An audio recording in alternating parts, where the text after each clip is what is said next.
नमस्कार, ये आकाशवाणी शिमला है। अब आप राजकुमारी चंदेल से कोविड-19 पर विशेष समाचार सुनिए। देश में कल दुनिया का सबसे बड़ा कोविड-19 टीकाकरण अभियान शुरू हो गया। प्रधानमंत्री नरेंद्र मोदी ने कल वीडियो कॉन्फ्रेंसिंग के माध्यम से इसकी शुरुआत की। अभियान के पहले दिन 1,91,000 से अधिक लोगों को टीके लगाए गए।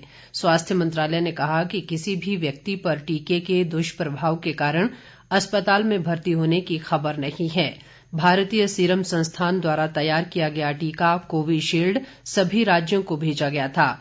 भारत बायोटेक द्वारा बनाया गया कोवैक्सीन 12 राज्यों को भेजा गया था। सरकार के अनुसार टीकाकरण अभियान के शुरू होने से देश में कोरोना महामारी समाप्त होने की संभावना है। इस अवसर पर प्रधानमंत्री नरेंद्र मोदी ने कहा कि ये अभियान मानवीय सिद्धांतों पर आधारित है और टीकाकरण के लिए प्राथमिकता ऐसे लोगों को दी जा रही है जिनके संक्रमित होने का खतरा सबसे अधिक रहा है। प्रधानमंत्री ने कहा कि देश में इतने बड़े पैमाने पर टीकाकरण अभियान पहले कभी नहीं चलाया गया। उन्होंने कहा कि पहले चरण में 3 करोड़ लोगों को टीके लगाए जाएंगे, दूसरे चरण में 30 करोड़ लोगों को टीका दिया जाएगा। प्रधानमंत्री नरेंद्र मोदी ने कोरोना के लिए वैक्सीन बनाने में जुटे वैज्ञानिकों की सराहना की। उन्होंने इस बात पर गर्व व्यक्त किया कि देश के पास बहुत कम समय में कोरोना के 2 मेड इन इंडिया टीके उपलब्ध हैं। प्रधानमंत्री ने कहा कि विदेशी टीकों की तुलना में भारतीय टीके काफी सस्ते होने के बावजूद कारगर हैं। उन्होंने कहा कि कोरोना के विदेशी टीकों की कीमत 5,000 रुपए तक है और इन टीकों को 0 से 70 डिग्री नीचे के तापमान पर रखने की जरूरत होती है। उन्होंने कहा कि भारतीय टीके दुनिया भर में विश्वसनीय रहे हैं।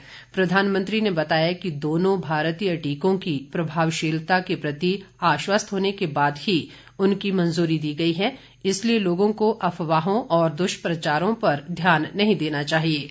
प्रधानमंत्री ने कहा कि कोरोना के टीके 2 बार लेने की जरूरत होगी और दोनों टीकों के बीच लगभग 1 महीने का अंतराल रखना होगा।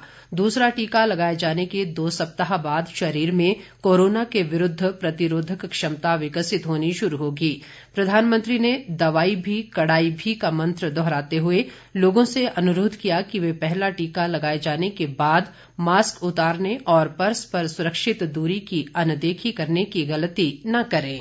इस बीच मुख्यमंत्री जयराम ठाकुर ने कल मंडी पहुंचने पर पत्रकारों से अनौपचारिक बातचीत में संतोष व्यक्त करते हुए कहा कि प्रदेश में अब कोरोना संक्रमण के मामलों में गिरावट आई है। उन्होंने कहा कि सुरक्षित व आशातीत परिणाम देने वाली कोविशील्ड वैक्सीन के चलते इन मामलों में और अधिक तेजी से गिरावट आएगी।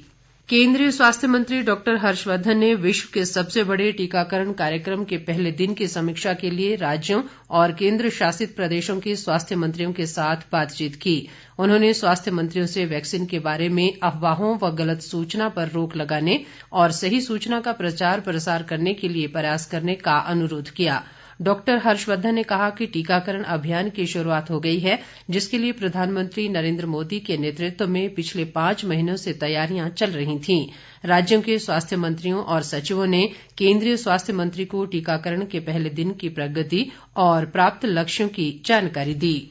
प्रदेश में कोरोना से स्वस्थ होने की दर में लगातार बढ़ोतरी जारी है। आज अभी तक केवल 1 नया मामला सामने आया है, जबकि 124 लोग संक्रमण से स्वस्थ हुए हैं। राज्य में अब तक 55,278 लोग संक्रमण से पूरी तरह स्वस्थ हो चुके हैं और वर्तमान में सक्रिय मामलों की संख्या घटकर 631 रह गई है। स्वास्थ्य विभाग द्वारा जारी बुलेटिन के अनुसार कांगड़ा जिले में सबसे अधिक 149 सक्रिय मामले हैं। इसके अलावा सिरमौर में सक्रिय मामलों की संख्या 93, हमीरपुर में 70, लाहौल स्पीति में 63, जबकि सोलन में 72 रह गई है।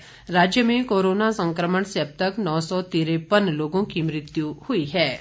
देश में कोविड-19 से स्वस्थ होने वालों की दर बढ़कर 96.58% हो गई है। पिछले 24 घंटों में 17,100 मरीज स्वस्थ हुए हैं। इसके साथ ही देश में कोविड-19 से 1,96,885 लोग ठीक हो चुके हैं।